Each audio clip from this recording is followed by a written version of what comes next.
अस्सलाम वालेकुम। मैं अलियास करताज। मैंने उम्मीद है मेरे सब दोस्त खैर वफीद दे नाल होणगे। प्यारे दोस्तों, अज मैं जिहड़ी तुहाडे नाल डिस्कस करांगा वो करांगा लाहौर दे विच ट्रांसपोर्टेशन के हवाले दे नाल। अजकल लाहौर दे विच जिहड़ी सब तो ज़्यादा जिहड़ी ट्रांसपोर्ट चलदी पई है, सब तो एक नंबर ते साडी मैट्रो बस सर्विस है, जिहदे विच सब तो ज़्यादा सवारियां सफ़र करदियां ने। इहदा जिहड़ा रूट है ये शाहदरा तो गजूमता तक तकरीबन ये तकरीबन कहते हैं 2 तो 2.5 लाख तक जोड़े लोग ने सफ़र करते हैं। दूसरे नंबर पर मैट्रो ट्रेन है और तीसरे नंबर पर स्पीडो बस सर्विस है। स्पीडो बस सर्विस एक्चुअली हैगी है फीडर बस सर्विस, जी मुख्तलिफ रूटां तो सवारियां लैके तो मैट्रो बस तक जाती है। और अज तो अगर असी 50 साल पहले की गल करिए तो लाहौर दे विच डबल डैकर बसां चलदियां हुंदियां सन। डबल डैकर तो मुराद के वो 2 पोर्शन हुंदे सन, एक थल्ले वाला पोर्शन हुंदा सी, फिर उहदे विच सीढ़ियां लगियां हुंदियां सन, उत्ते वाले पोर्शन ते भी सवारियां बैठदियां सन, थल्ले वाले पोर्शन ते भी सवारियां बैठदियां सन। पाकिस्तान बन तो बाद 1951 दे विच मुख्तलिफ जिहड़े अदारे सन उन्हां दे विच जिहड़ियां बसां सन डबल डैकर वो आ गईयां सन। मुख्तलिफ जिहड़े तुहाडे कॉलेज सन, यूनीवर्सिटियां सन और हर जिहड़ी यूनीवर्सिटी सी या कॉलेज सी उन्हां दी हर बस दा अपना एक रंग हुंदा सी, मगर जिहड़ी अर्बन ट्रांसपोर्ट सी, जिहड़ी शहरी इलाकों दे विच डबल डैकर बस चलदी सी, उहदा रंग जिहड़ा सी सुरख हुंदा सी। और जिहड़ा सुरख रंग दीयां बसां हुंदियां सन वो मैं तुहानूं एक रूट जिहड़ा है ना उहदे नाल डिस्कस करांगा तुहाडे नाल अज। वो जिहड़ा रूट सी साडा राणा टाउन तो शुरू हुंदा है, मौजूदा राणा टाउन है, उस वेले उहदा राणा टाउन दा जिहड़ा नाम सी उहनूं बौली कहंदे हुंदे सन। और बौली तो शुरू हुंदा सी और स्टेशन तक जांदा सी, बल्कि स्टेशन तो थोड़ा जिहा अगे एक जगह सी, उहदा नाम सी बोर्ड वाला चौक। अजकल तो पता नहीं की उहदा नाम बोर्ड भी उत्थे है या नहीं है, उस चौक का नाम बोर्ड वाला चौक भी है या नहीं है। अलबत्ता जिस वेले वो बौली तो चलदी सी मौजूदा जिहड़ा राणा टाउन है, तो फिर उहदा रूट इस तरह हुंदा सी कि तुहाडा अमामिया कलोनी तो अगे शाहदरा, शाहदरा तो अगे शाहदरा मोड़ तो अगे दरियाए रावी क्रॉस करके नियाजी चौक, जो उन्होंने पहले बत्ती वाला चौक कहते होंदे सन, बत्ती वाले चौक तो अगे एक बत्ती वाले चौक तो फिर अगे टिंबर मार्केट जिन्हों उस वेले जिहड़ा वो लक्कड़ मार्केट कहते सन। उस तो बाद फिर अगे कसूरपुरा जिथे अजकल बनया तुहाडा उन्होंने कहते हैं आज़ादी फ्लाईओवर। आज़ादी फ्लाईओवर तो पहले आज़ादी फ्लाईओवर तो नहीं सी हुंदा, उत्थे बुनियादी तौर पर जिहड़ी जगह सी वो स्टाप सी, उहदा नाम सी बुढ़ा दरिया।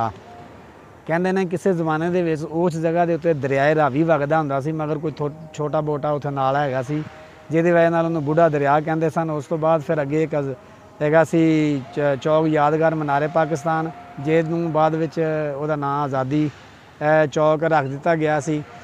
उस वेले जिस वेले बस पहुंचदी सी उत्थे अगे सन 2 रस्ते। एक रस्ता जिहड़ा सी वो अगे दाता साहब वाल चला जांदा सी, दूसरा जिहड़ा रस्ता है वो स्टेशन वाल चला जांदा सी।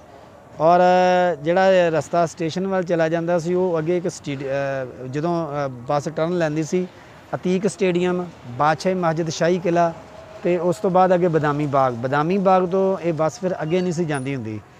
अगे जाने की बजाय ये शाही किले की जी अगे वाली नुक्कर है उस तो उत्ते चढ़ जाती सी। और उत्ते एक जगह सी उहदा नाम हैगा सी पानी वाला तलाऽ। पानी वाले तलाऽ तो फिर टर्न लैंदी सी और टंगसाली तो बाहर आती सी मेन GT रोड के उत्ते।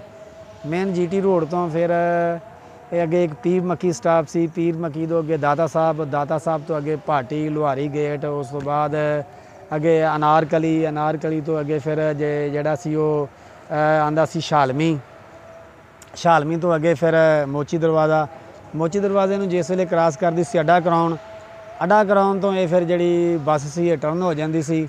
और जिस वेले बस टर्न हो जाती सी तो फिर ये जाती सी दिल्ली दरवाजे, लंडा बाज़ार, थाना कोतवाली, उस तो बाद 1 मोरिया, 2 मोरिया, उस तो बाद स्टेशन तो बाद अगे एक स्टाप सी उहदा नाम सी बोर्ड वाला चौक तो फिर वापस टर्न लैंदी सी। उहदा आखिरी स्टाप सी, पहला जिहड़ा स्टाप सी ये उहदा हैगा सी बौली, यानी कि जिहड़ा अजकल राणा टाउन है। और जिहड़ा आखिरी स्टाप सी उहदा हैगा सी बोर्ड वाले चौक तो फिर वापस टर्न हुंदी सी, स्टेशन ते आंदी सी। स्टेशन तो फिर नलखे तो 1 मोरिया, 2 मोरिया, उस तो बाद फिर लंडा बाज़ार तो बाद फिर जिहड़ा वो दिल्ली गेट तो बाद फिर वो सारा ही अपना दाता साहब ਉਹ ਸਾਰੇ ਚੱਕਰ ਜਿਹੜਾ ਹੈ ਨਾ ਉਹ ਪੂਰਾ ਕਰਕੇ ਤੇ ਫਿਰ ਉਸ ਸਟਾਪ ਦਾ ਜਿਹੜਾ ਉਸ ਬੱਸ ਦਾ ਜਿਹੜਾ ਲਾਸਟ ਸਟਾਪ ਸੀ ਉਹ ਹੈਗਾ ਸੀ ਰਾਣਾ ਟਾਊਨ ਜਿਹਨੂੰ ਅੱਜ ਕੱਲ੍ਹ ਬੌਲੀ ਕਹਿੰਦੇ ਨੇ। ਇਹ ਅੱਜ ਤੋਂ ਮੈਂ ਤੁਹਾਨੂੰ 50 ਸਾਲ ਪਹਿਲੇ ਦੀ ਗੱਲ ਕਰਦਾ ਪਿਆ ਵਾਂ, ਜਿਹਦੇ ਤੇ ਡਬਲ ਡੈਕਰ ਬੱਸ ਦੀ ਯਾਨੀ ਕਿ 1970-72 ਦੀ ਗੱਲ ਕਰਦਾ ਪਿਆ ਵਾਂ, ਜਦੋਂ ਇਹ ਉਦੋਂ ਬੱਸ ਚੱਲਦੀ ਹੁੰਦੀ ਸੀ। ਔਰ ਉਸ ਬੱਸ ਦੇ ਵਿੱਚ ਮੈਂ ਬਜ਼ਾਤੇ ਖੁਦ ਵੀ ਸਫ਼ਰ ਕੀਤਾ, ਕਿਉਂਕਿ ਮੇਰੀ ਹਾਲੇ ਉਮਰ ਥੋੜ੍ਹੀ ਸੀ, ਇੰਨੀਆਂ ਜ਼ਿਆਦਾ ਗੱਲਾਂ ਮੈਨੂੰ ਯਾਦ ਨਹੀਂ ਹੈਗੀਆਂ, ਲੇਕਿਨ ਉਹ ਜਿਹੜੀਆਂ ਚੀਜ਼ਾਂ ਨੇ ਉਹ ਹਾਲੇ ਵੀ ਮੈਨੂੰ ਥੋੜ੍ਹੀਆਂ ਯਾਦ ਨੇ। ਤੁਸੀਂ ਵੀ ਅਗਰ ਕਿਸੇ ਨੇ ਸਫ਼ਰ ਕੀਤਾ ਹੈ, ਯਕੀਨਨ ਜਿਨ੍ਹਾਂ ਦੀ ਉਮਰ 50 ਤੋਂ 60 ਸਾਲ ਦੇ ਦਰਮਿਆਨ ਹੈ, ਉਹਨਾਂ ਲੋਕਾਂ ਨੇ ਸਫ਼ਰ ਕੀਤਾ ਹੋਏਗਾ। ਅਗਰ ਕਿਸੇ ਬੰਦੇ ਨੇ ਲਾਹੌਰ ਦੇ ਵਿੱਚ ਡਬਲ ਡੈਕਰ ਬੱਸ 'ਤੇ ਸਫ਼ਰ ਕੀਤਾ ਹੈ, ਆਪਣੇ ਕਮੈਂਟਸ ਦੇ ਵਿੱਚ ਤੁਸੀਂ ਜ਼ਰੂਰ ਦੱਸਣਾ।